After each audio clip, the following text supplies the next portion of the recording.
My name is Jessica Lattin, and I'm a licensed professional counselor, and I specialize in perinatal mental health or maternal mental health. Well, I knew when I was very young that I wanted to help people. I wasn't sure what that was going to be in, whether it would be a teacher or a doctor, but when I got into college, I started to study psychology, and I was just really fascinated by the brain and how it worked and how people's emotions and thoughts work together to develop their behaviors. And from that point on, I was just hooked, and I wanted to become a counselor because mental health is definitely a serious issue in the world. Maternal mental health is basically the mental status or mental well-being of mothers or birthing parents. And I chose that particular specialty. It just kind of stumbled upon me.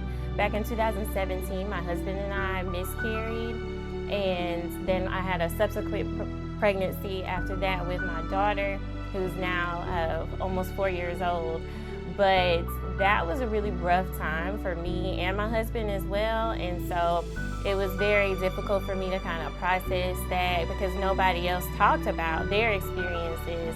So I was just kind of seeking advice from other people that were around me in my friend group and support system, and a lot of people shared with me that they had dealt with miscarriages as well. And so I was like, wow, they kind of held this in for so long and never told anybody. So I said, I want to help other women feel like they have a safe place to talk about miscarriages or postpartum depression or abortion or anything that they're struggling with as far as pregnancy and birthing or even infertility issues as well. And so I cover all of those areas to just help mothers be whole and to have a balance between being a mother and just being themselves and enjoying motherhood as a whole.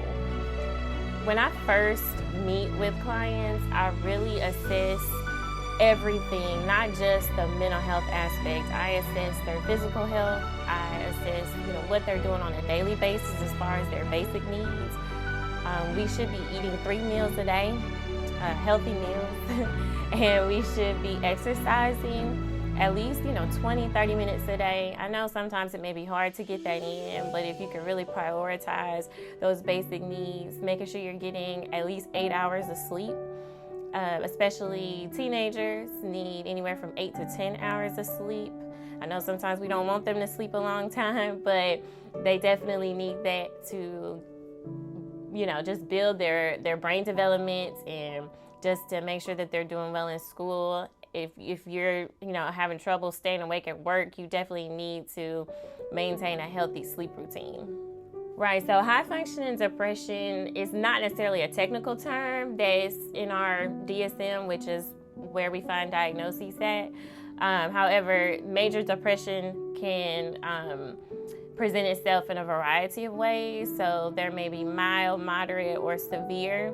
So when people look at high functioning, though, that term has become more popular in the last few years. It's usually people that present themselves as being okay, which a lot of people do, and they're able to go to work, they're able to go to school, they're able to smile and laugh, but they're still hiding the fact that they feel very depressed. So that's typically what high functioning means. It's just that you're doing everything that you should do on a daily basis, and it's not necessarily affecting your functioning as far as going to work or taking care of your responsibilities. And so you typically see that with people who may have like high power positions or maybe in the public eye, and sometimes even just your average person, that has a lot of expectations and responsibilities placed on them. Teachers may be very high functioning, police officers. Very stressful jobs can require you to have to perform at the drop of a dime and always be present and smiling and available to people, and you might not necessarily be able to expose to everyone that you are depressed.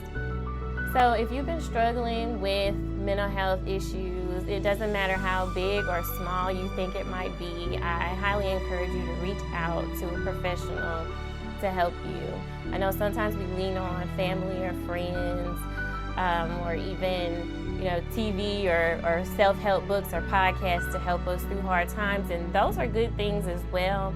But a licensed mental health professional can definitely give you a different perspective. They can be non-biased and really listen and help you find tools to help you through this situation that you're going through and help you to maintain your good mental health for in the future.